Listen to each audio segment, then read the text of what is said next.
masu kallon barkan mu dawo daga hutar lokaci da fatan kuna cikin koshin lafiya. Ga wanda suka tare shirin yanzu ma tattauna da babban bakonmu wato da Dr. Said Ahmad Dukawa daga tarayyar Najeriya.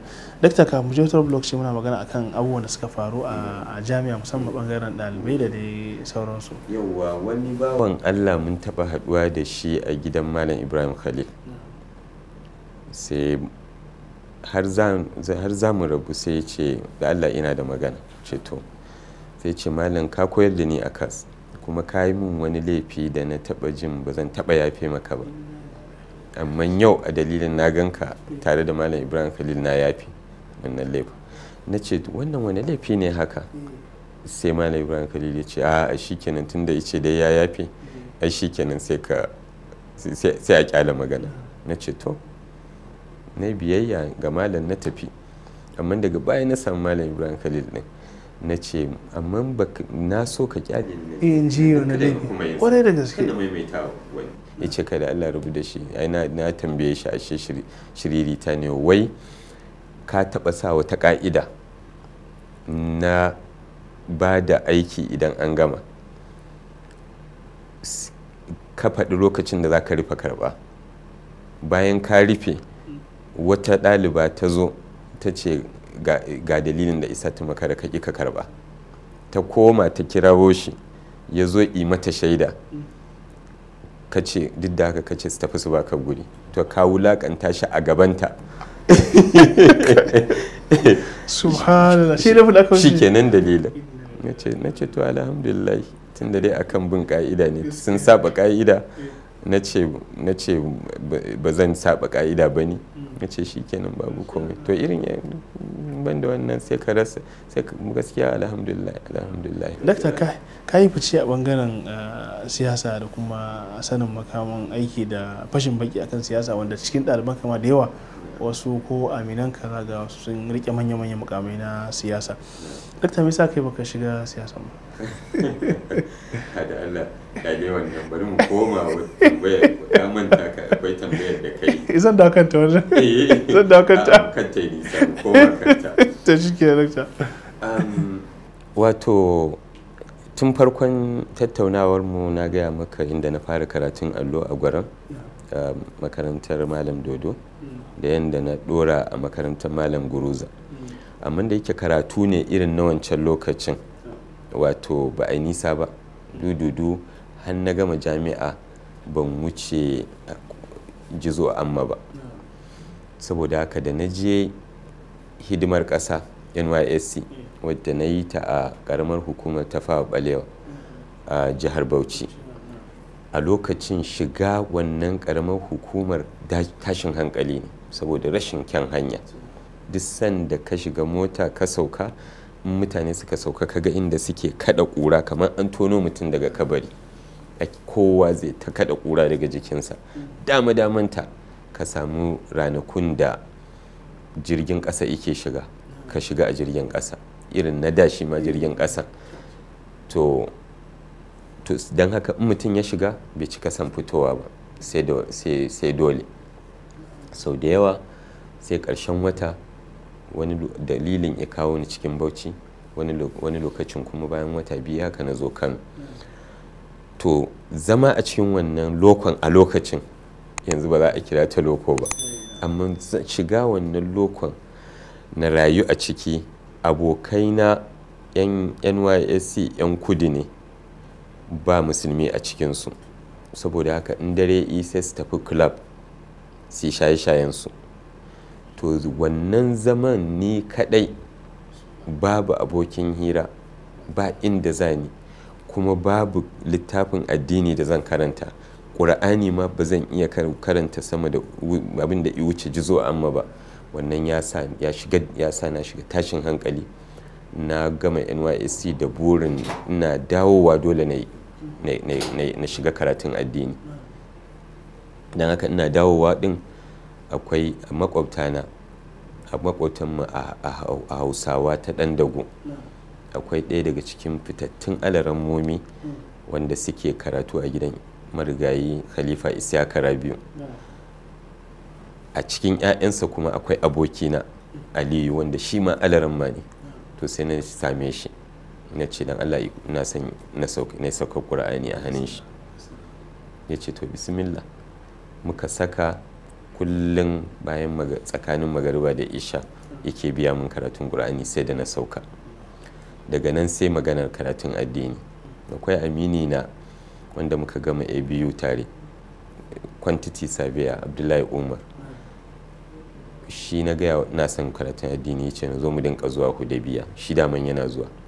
Muka je Hudabiya, malamai suna biya karatuttuka, malam Ibrahim Khalil, malam Ibrahim Umar Kabala ji kansa da rahama, malam Abba Koki, malam Rabi Inuwa da makamantansu suna biya karatuttuka, kowa da abin da yake.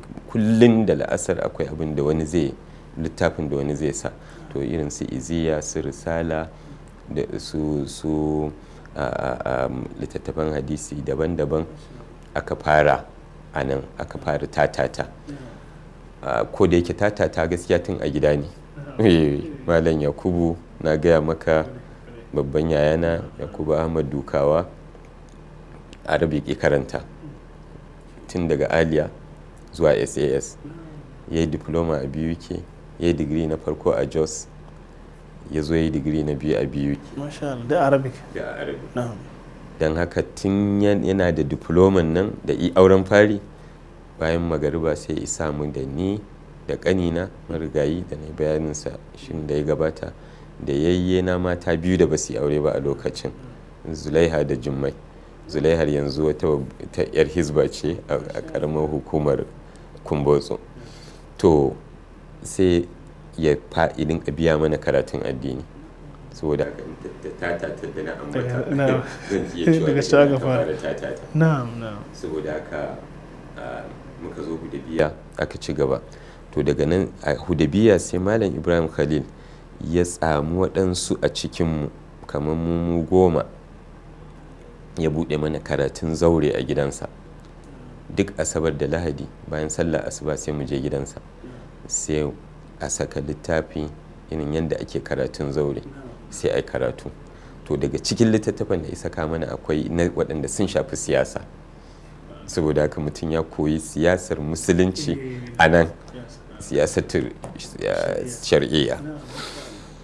To sai daga cikin abokan karatun alal misali akwai shi quantity surveyor Umar Abdullahi, akwai Professor Musa Muhammad Barodo, fitaccen likita a Kano, akwai Dr. Muslim Ibrahim wanda yake Alƙalam University yanzu, da ƙanin nawa marigayi Mahmud Ahmad Dukawa, da Malam Garba Bello wanda ina aiki a University Library BUK.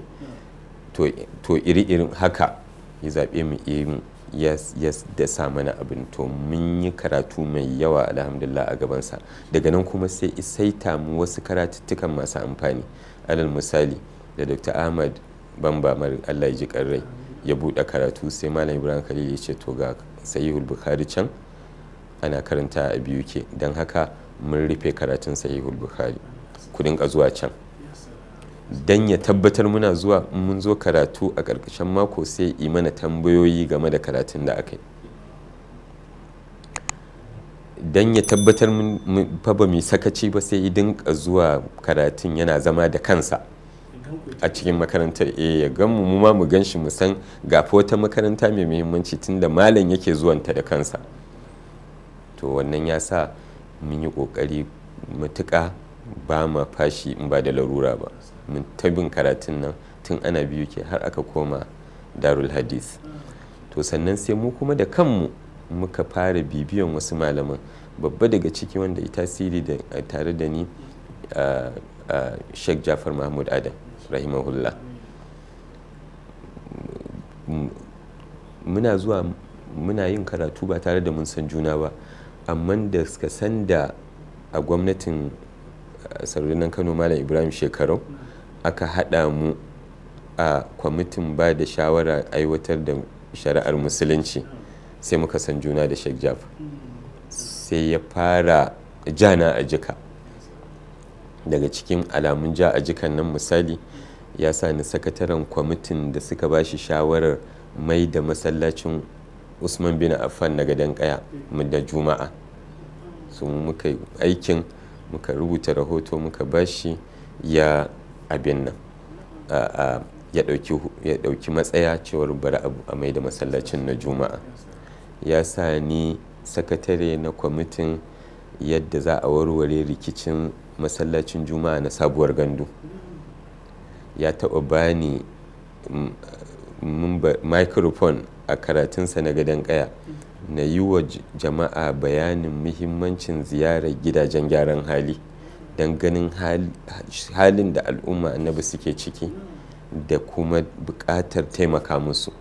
Na taɓa yin wannan jawabin bayan ya idar da karatu. To ya fara wannan jan a jika kafin ma mutane su gane alaƙar mu. Allah ya yi hukuncinsa, ya Allah ya masa rasuwa, Allah ya gafarta masa.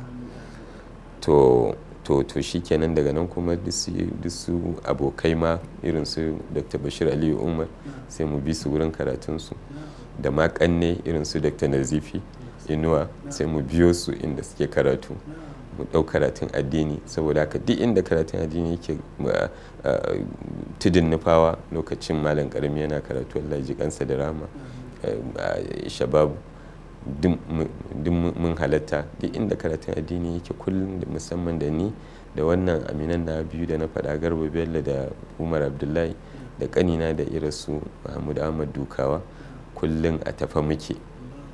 To wannan ya ba mu damar abin nan. To amma har wa yau a wajen wato koyarwa, ka zo kana koyarwa ka dinka hada ilimin addinin da na zamani, to akwai kuma cibiya wacce ake kiranta cibiyar ƙasa da ƙasa mai fafutukar musuluntar da fannonin ilimi, a turance International Institute of Islamic Thought, wanda Dr. Bashir Galadanci, yanzu Profesa, ya assasa ta. Kuma Profesa Salisu Galadanci ya karba daga baya da abubuwa musamman da harkokin siyasa suka ɗauke shi, sai Profesa Salisu Shehu ya karbe ta, da shi ma kuma da izama Vice Chancellor na Al-Istiqama University, sai na karbi shugabancin.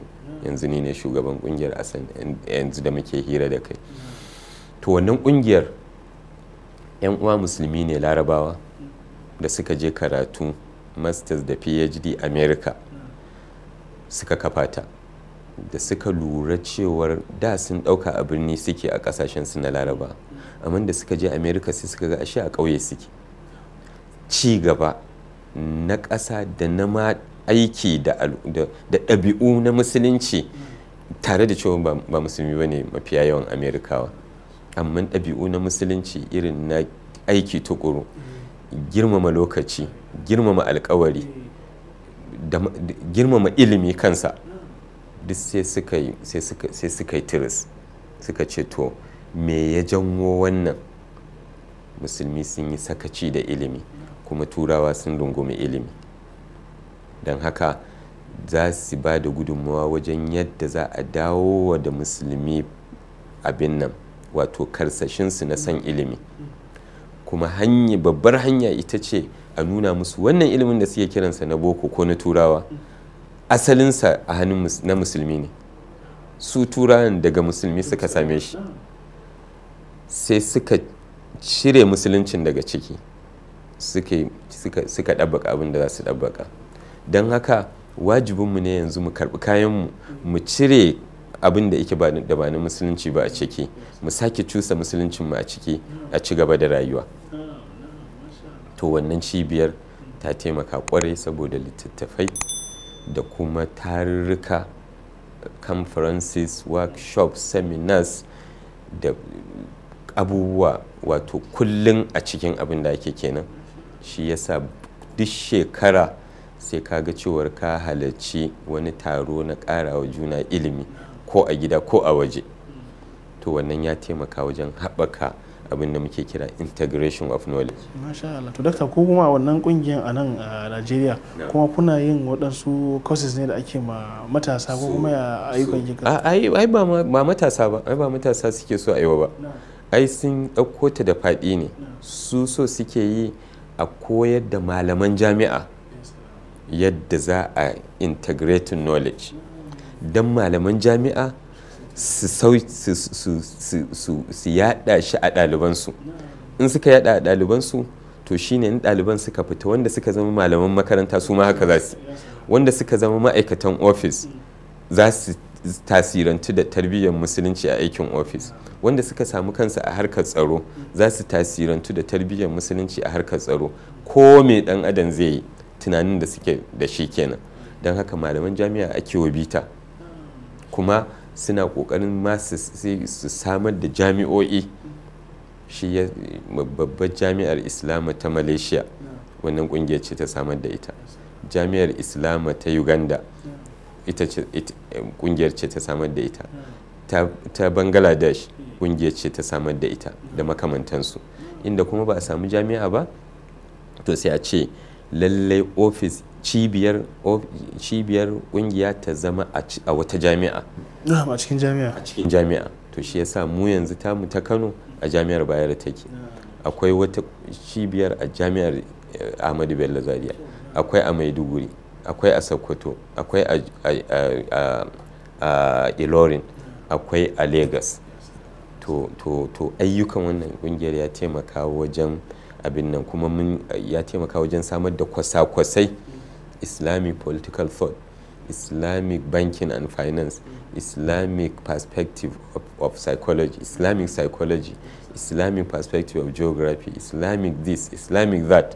An samar da kwasa-kwasai da yawa yanzu alhamdulillah ana yin su a jami'o'i da yawa a Najeriya. Na dakta, duk wanda ya san ku ya san irin gudunmawar da kuke bayarwa wajen fashin baki musamman akan abubuwa da suke faru a duniyar musulunci ko a duniya ma baki daya.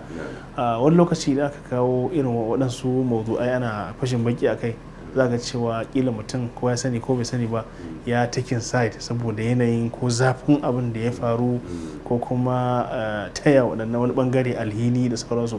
Shin irin wannan abun yana faruwa da ku? Za mu ji shi a majalisi daga washa masu kallon lokaci ya muna halin sa, sai in Allah ya saki tarin majalisi daga ba za mu daura. Wassalamu alaikum wa rahmatullahi wa barakatuh.